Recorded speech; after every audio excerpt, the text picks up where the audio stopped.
Hello， 胖妮儿来喽！继续跟胖妮过情关，订阅胖妮，更新不迷路。梅庄假孕争宠一事儿是华妃团队设计出来的，这件事的受害方当然是梅庄，但受益方就多了，除了华妃团队之外，还有皇后、安令荣和纯儿等人，甚至也有之前担心梅庄生下皇子，威胁三皇子地位的齐妃。而这件事涉及的相关人中，真正依靠自己的力量翻盘的，就只有甄嬛和当时还在嫔位的静嫔。假孕事件发生之初，甄嬛也因为梅庄的倒台而备受冷遇，连见皇上一面都难。那时宫中还有人传言惠贵人都倒了，管贵人也是兔子的尾巴，长不了。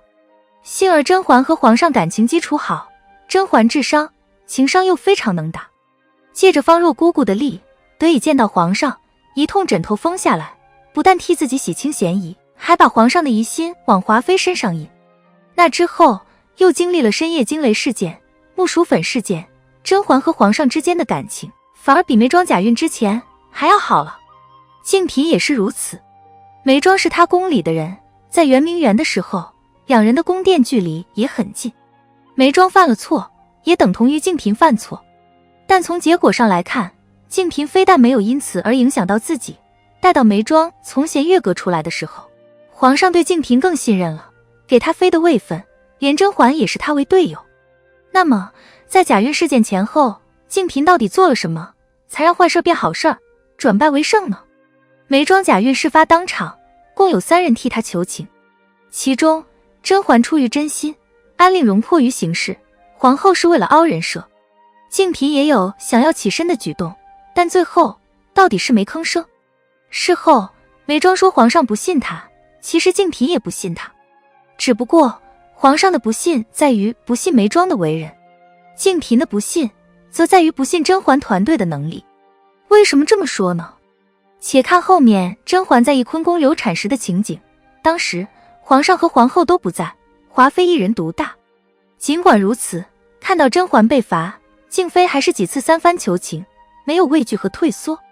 而假孕事件发生时，静嫔对于甄嬛和梅庄还不甚了解，她不确定经过这件事之后，梅庄还有没有本事走出弦月阁，甄嬛会不会因为被牵连而骤然失宠。如果甄嬛团队真的一蹶不振，为他们求情再搭上自己，实在是不值得。所以假孕事件发生之初，静嫔的态度是处于观望自保中。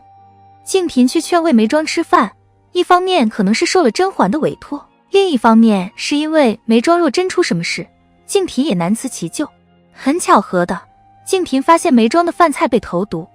梅庄先是怀疑皇上要了结自己，静嫔赶紧帮他分析，不是的，皇上到底在乎你母家的颜面。之后梅庄又求静嫔把这件事禀告皇上，静嫔此处对梅庄撒了谎，她婉转回绝道，可是我在皇上面前实在是人微言轻，言之无力啊。然而转天静嫔就把这件事告诉了皇上，此处有人怀疑梅庄饭菜里的毒是静嫔下的。从前胖妮也这样觉得，反推剧情后来看，现在胖妮并不赞同这种观点了，因为梅庄的饭菜都是御膳房直接送到弦月阁的，静嫔想要做手脚并不容易，而且这样做的风险也极大。皇上虽然表面上说听完便忘了，但他手下养着沾干处这样的机构，想要了解事情真相也不难。做这种高风险低回报的事情，有悖于静嫔历来的处事风格，所以梅庄饭菜的毒不会是静嫔下的。但静嫔利用这顿饭菜为自己谋利的私心是有的，她把梅庄饭菜有毒一事告知皇上，除了邀功之外，更为重要的作用是站队表决心。这和甄嬛见了皇上不提梅庄，只商量用什么材质做花钿是同一个道理。连梅庄饭菜有毒这样的事，静嫔都能及时发现，可见她的细心稳妥。而她发现之后马上来汇报，只让皇上知晓实情，而没有借此大做文章，要求查处凶手。可见静嫔对皇上的忠诚与贴心，理解与体谅。如果说之前皇上也曾针对假孕事件怀疑过静嫔是否知情，或是心中有对她监管不力的苛责，经过了这一番对弈交谈，随着皇上拉起静嫔的手，两人之间的信任的缺口得到弥补。这也是后来静嫔能够顺利登上妃位的关键。也正是因为有太多的私心掺杂其中，静嫔才对眉庄做出隐瞒，婉拒了她汇报皇上的请求。不过对于当时的眉庄来说，静嫔的婉拒其实也是帮了她。否则当她知道皇上说听过就忘了，不知又要在内心掀起怎样的情感波澜。甄嬛并不是从一开始就相信静嫔的。浣碧出卖甄嬛那次，她假扮丫鬟到弦月阁门口，拐了个弯儿就进了静嫔的房间，而静嫔当时正在做肚兜，这样私密的东西被甄嬛看了满眼，可见静嫔对甄嬛的来访以及整个计划一无所知。难得的是，在不知情的情况下，静嫔与甄嬛配合默契，事后对此也没有再提。通过这次的事儿，静嫔向甄嬛显示出自己嘴严、稳重、有分寸的一面。对于甄嬛这样的喜欢干实事的团队领导来说，静嫔是很好用的员工。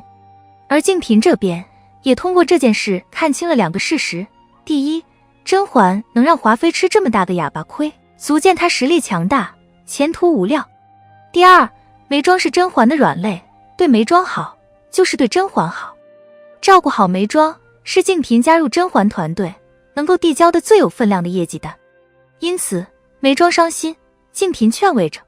眉庄得了10亿，静嫔不但一再派人去请太医，还第一时间告知甄嬛。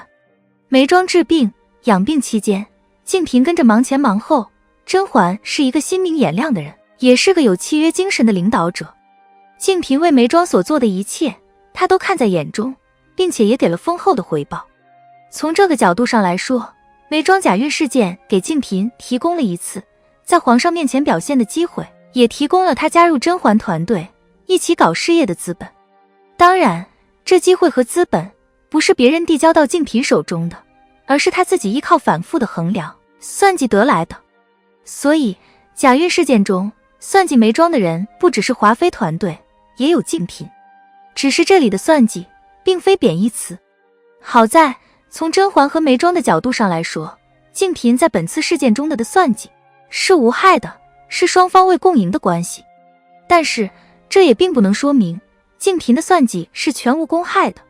后来她算计甄嬛，险些害了苏培盛和锦汐；算计三皇子，白白搭上了殷贵人一条命。